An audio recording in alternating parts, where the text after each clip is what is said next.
8 de la mañana con 1 minuto, iniciamos nuestra segunda hora con esta sección que todos los lunes tenemos con el doctor Luis Huesca Reynoso, economista e investigador en el CIAD. Esta mañana hablaremos sobre el incremento del salario mínimo en 2026 y sus repercusiones. Muy buenos días, bienvenido, un gusto. Buenos días, Niria, y saludos, buen inicio de semana. Excelente inicio de semana para toda la audiencia, para usted, doctor, que vamos a hablar. Pues, de hecho, pues es un tema que está ahorita, es tema de agenda, siempre se pone sobre la mesa el análisis del incremento, sobre todo durante los últimos años, ¿no? El incremento que hemos tenido al salario mínimo, pero hay que ver más allá, hay que ver también las repercusiones que esto conlleva. Claro, es una de las noticias Ajá. también que son de las noticias buenas para el 2026. Y entre tanta noticia que todavía se siguen haciendo cosas en mejorar otros aspectos que están fuertes ahí todavía por arreglar, como el tema de la cobertura de seguridad social o la inseguridad. Creo que son los Retos, puntos pues, que hay, flacos, ¿no? pero estos son buenos. Estas son buenas noticias. Que el salario mínimo el año que entra vuelve a crecer a un 13%. Y en la frontera un porcentaje un poco más bajo. Uh-huh. Que la justificación es que ya había subido suficiente, es lo que decían especialistas, ¿no? Que como ya había subido suficiente, consideraron que pues no era necesario subirlo tanto, ¿no? Claro, la idea es que exactamente que en la frontera, como ha estado, primeramente hay que recordar pues a la audiencia de este tema tan interesante que al inicio del gobierno anterior de Andrés Manuel López Obrador, del expresidente, los salarios se doblaron en la frontera, en las ciudades ubicadas en la frontera. Sí, ciudades fronterizas, porque, fronterizas. por ejemplo, aquí sube en las ciudades fronterizas, pero no acá en Hermosillo va a subir el 13%, pues. Claro. Y Entonces, ya en la frontera, en las ciudades fronterizas, pues ya es otra historia, ¿no? Claro, ¿y cuánto representa ese 13%? El porcentaje del salario mínimo para la población, para las ciudades que no están, para el resto del país, vamos a decirlo, ¿no? Son 9,451 pesos. En general, el salario mínimo, el salario mínimo. Y en el caso de Sonora, si lo comparamos con el salario promedio que gana el sonorense, son alrededor de casi 15,000 pesos en promedio. Ese es el promedio de lo que gana la gente en Sonora, en promedio. Claro. Se promedia frontera y no frontera, se saca un promedio, pues. Todo, así es, todo el estado. Y son más o menos como un 1.5 veces. Quiere decir que todavía el trabajador promedio está ganando por encima del salario mínimo, lo cual no está mal, porque tampoco se trata de que todos los salarios mínimos, que el salario mínimo converja o se parezcan al resto de trabajadores. Es decir, al rato tu salario, vas a ganar un salario mínimo, yo también, por decir algo. Entonces no se trata de eso, porque todavía deben haber distinciones por el tipo de ocupación, que es más calificado, por ejemplo, los empleos más calificados. Los menos calificados son los que tienden a ganar el mínimo. Entonces, y si lo comparamos con el salario el de la frontera, que va a crecer hasta 13,226 pesos, en Sonora sería alrededor de, ese es de 1.5, el salario mínimo de 9,450 sería alrededor de 0.90, es decir, casi se acerca, ¿no? Casi se acercaría al salario mínimo. Entonces, para poner en contexto a la gente, nos dimos a la tarea de hacer unos pequeños cálculos, aprovechando una tesis de doctorado del estudiante Eric Carrillo, que en el CIAD, lo saludo también a Eric, me ayudó a hacer estos cálculos, que está coordinado por mí ahí en el CIAD. Nos pusimos a detectar las ciudades de la frontera, las ciudades fronterizas de todo México, de los 6 estados fronterizos, y encontramos que en esta zona, que se le llama Zona Libre de Frontera Norte, pues ubicamos para ver cuánto va a representar con el salario promedio del sector formal, de lo que están ganando ahorita al tercer trimestre del 2025, o sea, es información reciente, ¿no? A septiembre, ¿no? Pues, por ejemplo, encontramos que Baja California y Sonora son los que están teniendo el salario promedio más alto en las ciudades de la frontera, con 15,745 pesos más o menos.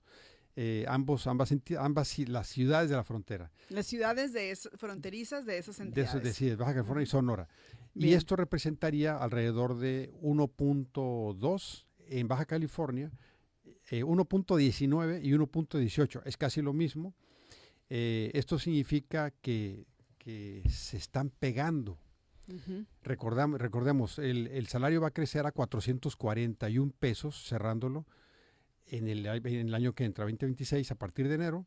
Ese es el salario mínimo de diario, 441 pesos. Para las ciudades fronterizas. Sí. Entonces, si agarramos este valor, lo hacemos mensual y lo dividimos entre lo que están ganando ahorita los trabajadores en promedio del sector formal, es un dato que está pues muy pegado, ¿no? 1.2 veces.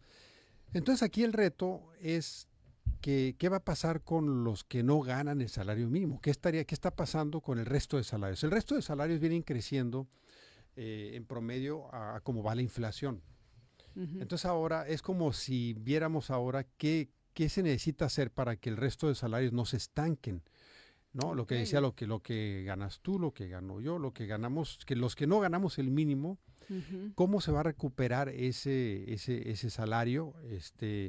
Porque hay que recordar también que en el 2018, antes de que entrara los gobiernos de Morena, la población en México que ganaba entre 1 y 3 salarios mínimos eran más o menos 7 de cada 10 mexicanos. No era poco. Es más, hay que recordar que muchos grupos empresariales, las cámaras, ¿no?, empresariales, decían que casi nadie ganaba el mínimo, ¿no?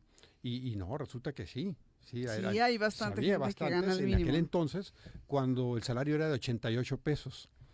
Entonces, pues, desde entonces ya observábamos que se requería dar un aumento que por lo menos el triple debería de valer el salario. Entonces, es decir, ver qué va a pasar con esa gente, porque va a llegar un momento en el que el salario mínimo va a ir incrementando tanto y los que no ganan el salario mínimo se pueden encontrar y ganar lo mismo. O sea, para evitar que se gane lo mismo. Exactamente. Entonces también estos datos que ahí están, y a la audiencia, quien los quiera ver, los datos creo que son muy reveladores de cómo se están igualando el salario mínimo con el salario promedio del sector formal, es decir, ¿no? Lo que están pagando las empresas que contratan. ¿Pero quién regula o cómo se regula ese otro salario que no es el mínimo y que tiene que ver con gente ya a lo mejor que desarrolla actividades más calificadas? Bueno, la misma CONASAMI, la Comisión Nacional de los Salarios Mínimos, siempre es bueno dejar en claro que ellos proponen, pero es muy importante su propuesta, ahí donde está el colega Luis Munguía. Que lo tuvimos en entrevista hace unos días, por cierto. Sí, un saludo donde se encuentre ahorita él.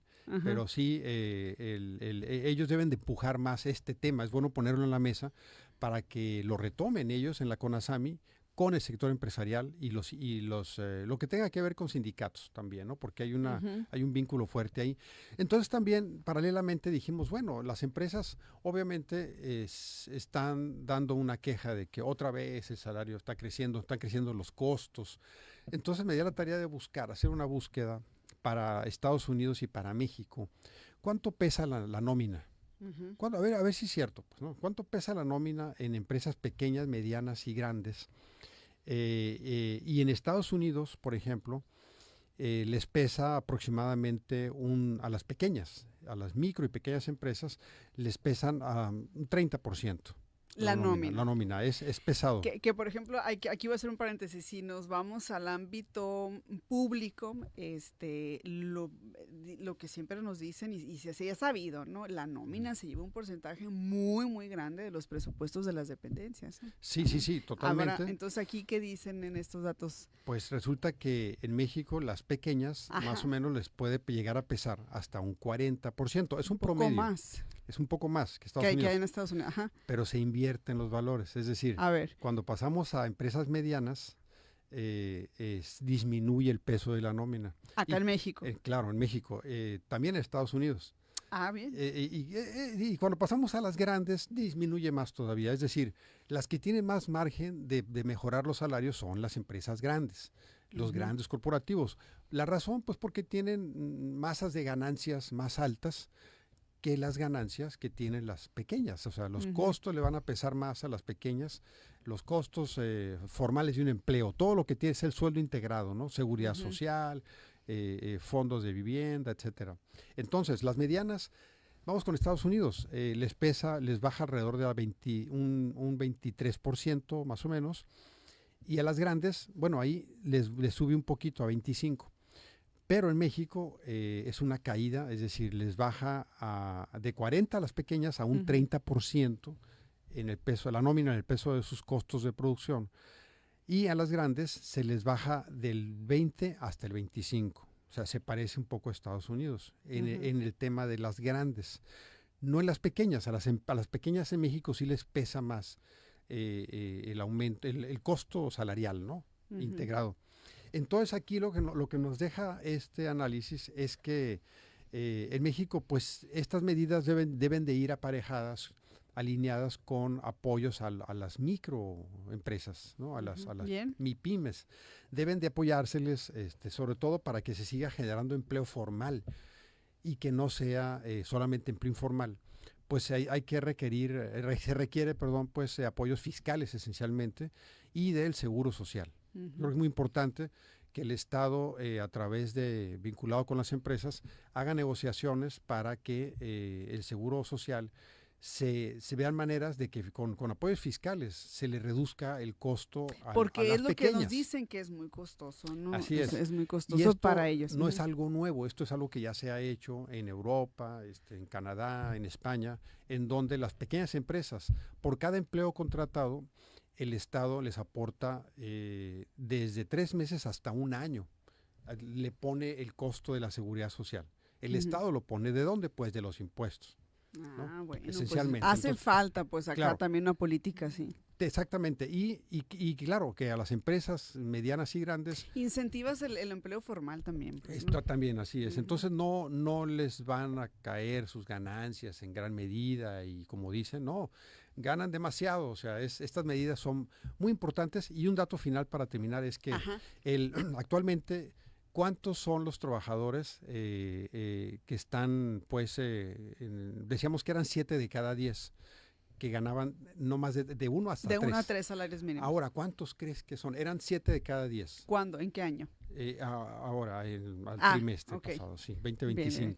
¿Cuánto le pones? Eran 7 de cada 10. Pueden ser más. 8 a lo mejor o 9. Pues casi 8. Casi 8. Casi 8. Lo que pasa es que ahora el salario mínimo es más alto. Entonces, es como puntos, es como el 75, 76%. Bien. Y claro que por eso bajó también la pobreza en gran medida, porque ahora más gente lo está ganando, pero son mejores salarios, ¿no? Entonces, pues ese es el contexto. Es el contexto y lo podemos ir desmenuzando en las próximas intervenciones, porque va a ser el tema del que seguramente se seguirá hablando, uno de los temas, ¿no? Muy bien, pues agradecerle infinitamente al doctor Luis Huesca Reynoso, especialista, investigador y colaborador de este espacio, que como cada lunes nos haya acompañado. Muchas gracias. Bonita semana. Saludos.